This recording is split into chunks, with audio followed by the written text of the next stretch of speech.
Hello, আসসালামু আলাইকুম বন্ধুরা। আজকে রান্না করব চিকেন ভুনা টমেটো দিয়ে।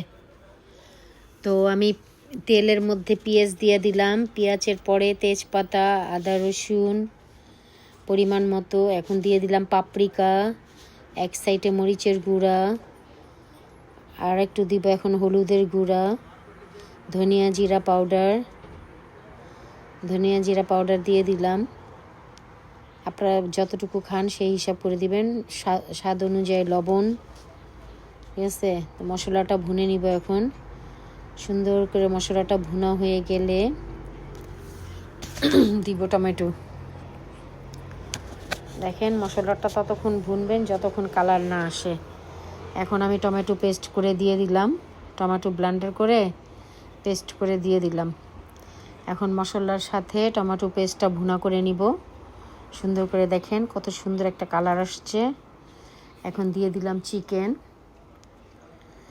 চিকেনটা আজকে ভুনা করব। চিকেনটার মধ্যে কোনো আলু দিব না, কিচ্ছু দিব না, শুধু টমেটো দিয়ে চিকেন ভুনা।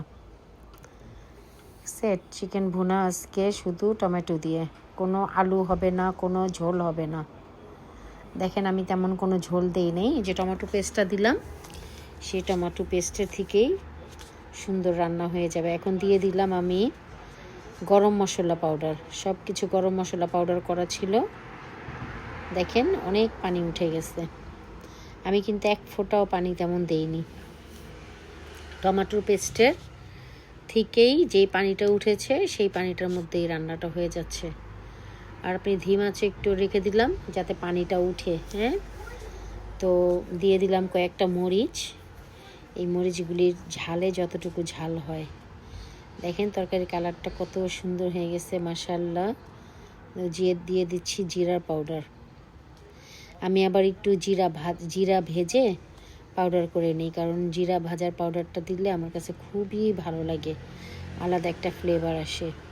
আপনারা কে কে পছন্দ করেন আমি জানি না, বাট আমি পছন্দ করি।